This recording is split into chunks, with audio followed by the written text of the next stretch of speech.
بسم اللہ الرحمن الرحیم۔ عالم برزخ کی سیریز میں آپ تمام ناظرین کا خوش آمدید کیا جاتا ہے۔ ابو اسحاق ابراہیم بن عبداللہ بیان کرتے ہیں کہ ہمارے ہاں ایک اندھا کفن چور تھا۔ وہ بھیک مانگا کرتا تھا اور بھیک مانگتے ہوئے کہا کرتا تھا کہ جو شخص مجھے بھیک دے گا میں اس کو انوکھی خبر سناؤں گا، اور جو کچھ مجھے زیادہ دے گا میں اس کو ایک انوکھی چیز بھی دکھاؤں گا۔ ایک دن وہ بھیک مانگتا ہوا سامنے آیا، لوگوں نے اس کو بھیک دے دی۔ ابو اسحاق فرماتے ہیں کہ میں بھی وہاں لوگوں کے اندر موجود تھا۔ بھیک پا کر اس نے انوکھی چیز دکھانے کے لیے اپنی آنکھوں سے کپڑا ہٹایا تو ابو اسحاق فرماتے ہیں کہ میں نے دیکھا کہ اس کی دونوں آنکھیں غائب تھیں۔ آنکھوں کا ہلکا کا سوراخ آگے سے پیچھے تک آ رہا تھا۔ دونوں سوراخ ایسے تھے جیسے دو لمبی نلیاں، اور آمنے سامنے سے ہر چیز صاف دکھائی دے رہی تھی۔ اپنا چہرہ دکھانے کے بعد اس شخص نے کہا کہ میں آپ کو ایک انوکھی خبر بھی سناتا ہوں۔ وہ کفن چور اپنے بارے میں کہتا ہے کہ میں اپنے شہر کا بڑا مشہور کفن چور تھا۔ لوگ مجھ سے بہت ڈرتے تھے اور میں کسی سے نہیں ڈرتا تھا۔ میرے شہر کا جب قاضی بیمار ہوا تو اس کو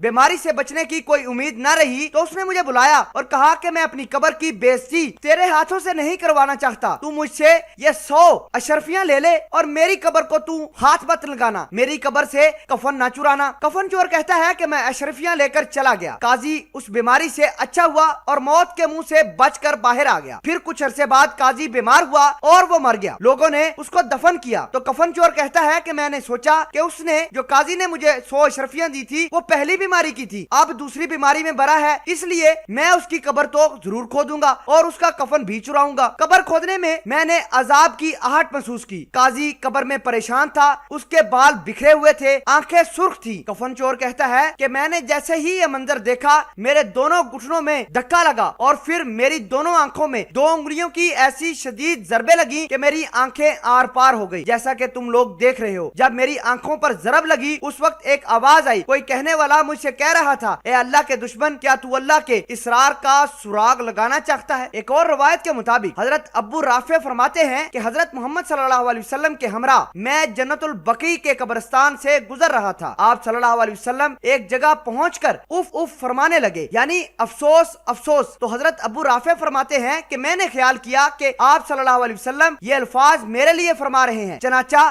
ابو رافع محمد صلی اللہ علیہ وسلم سے عرض کرتے ہیں کہ اے اللہ کے رسول، میں نے کون سی ناشائستہ بات کی ہے جس پر آپ صلی اللہ علیہ وسلم نے افسوس کا اظہار کیا اور اف اف کہا؟ نبی اکرم صلی اللہ علیہ وسلم نے ارشاد فرمایا اے ابو رافع، یہ الفاظ میں نے تمہارے لیے نہیں بلکہ ان قبر میں موجود شخص کے لیے کہا ہے۔ یہ مرد زکات اور صدقات وصول کرنے کے لیے مقرر کیا گیا تھا، لیکن اس نے زکات وصول کرنے کے بعد مال میں جمع نہیں کروایا بلکہ اس میں خیانت کرتا رہا، اپنے پاس مال رکھتا رہا۔ اب وہی مال اس کے گلے میں توق بن کر اس شخص کو عذاب پہنچا رہا ہے۔ اصحاب اکرام کو برا بلا کہنے کا انجام۔ حضرت ابو اسحاق فرماتے ہیں کہ ایک مرتبہ ایک مردے کو غسل دینے کے لیے جب مجھے بلایا گیا، جب میں نے نہلانے کے لیے اس کے منہ سے کپڑا ہٹایا تو کیا دیکھتا ہوں کہ ایک سانپ اس کی گردن میں لپٹا ہوا ہے۔ حاضرین نے بتایا کہ مردہ اصحاب اکرام کو برا بلا کہتا تھا، کاروبار میں دھوکہ کرنے والوں کی سزا۔ حضرت عبد الحمید بن محمود مغربی کا بیان ہے کہ میں حضرت عبداللہ بن عباس کی خدمت میں حاضر ہوا تھا۔ اس دوران کچھ لوگ آئے اور اپنا واقعہ بیان کرنے لگے کہ ہم لوگ حج کے لیے چلے گئے تھے۔ ہم سارے حاجی جب مقام